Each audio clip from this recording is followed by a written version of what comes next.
وعلیکم ورحمۃ اللہ وبرکاتہ۔ مولانا علامہ عطا اللہ بنیالوی حفظہ اللہ تعالیٰ کا قیمتی جملہ۔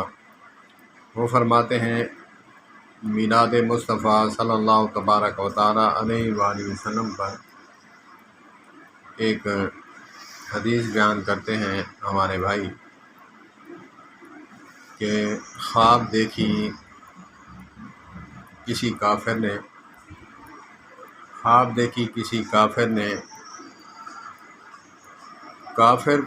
کافر نے خواب میں دیکھا اور پوچھا کہ بتا تیرا کیا بنا؟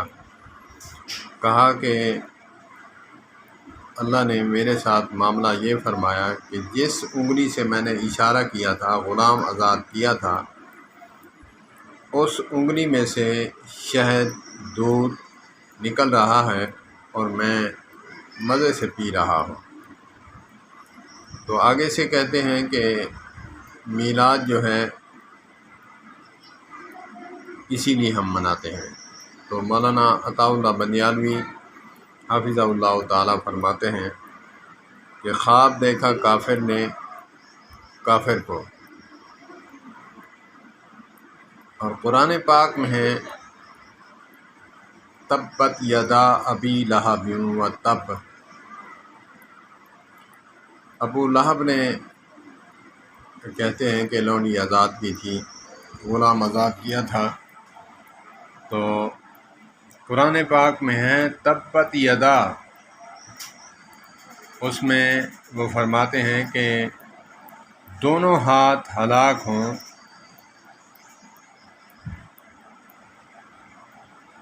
ابو لہب کے۔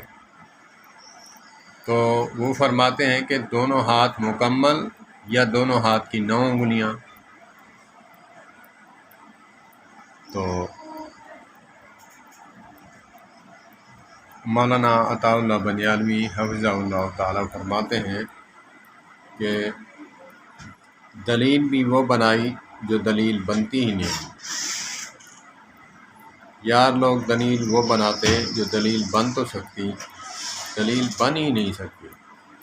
ویسے وہ فرماتے ہیں کہ میلاد تو ہم بھی مناتے ہیں، میلاد کے قائل ہیں۔ آپ صلی اللہ علیہ وآلہ وسلم اپنی ولادت سعادت پر ہر سوموار کو روزہ رکھا کرتے تھے۔ تو بنیالوی صاحب فرماتے ہیں کہ ہر سوموار جو ہے روزہ رکھنا یہ میلاد منانا ہے۔ تو ہم تو میلاد مناتے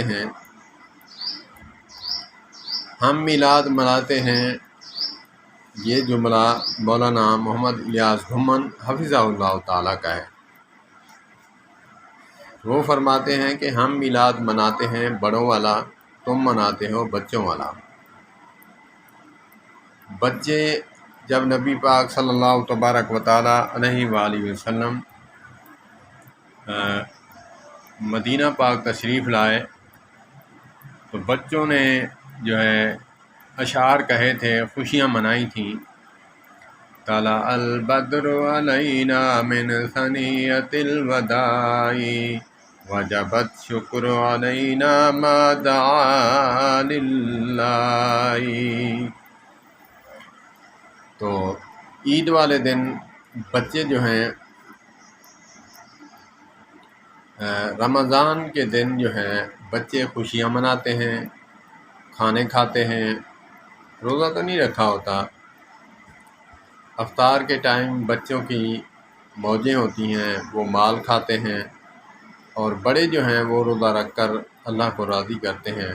تو اسی لیے مولانا محمد الیاس گھمن حفظہ اللہ تعالیٰ فرماتے ہیں کہ ہم بڑوں والا میلاد مناتے ہیں، تم بچوں والا بناتے ہو۔ اللہ پاک ہمیں سمجھ عطا فرمائے، آقا کریم علیہ الصلوۃ والسلام کے نقش قدم پر چلائے، اور آپ سرکار صلی اللہ تبارک و تعالیٰ علیہ وآلہ وسلم کا میلاد منانے کی توفیق عطا فرمائے۔ جیسے آپ نے منایا، صحابہ نے منا کر دکھایا، ہمیں بھی ویسے ہی منانے کی توفیق عطا فرمائے ہمیں۔ والسلام علیکم ورحمۃ اللہ وبرکاتہ۔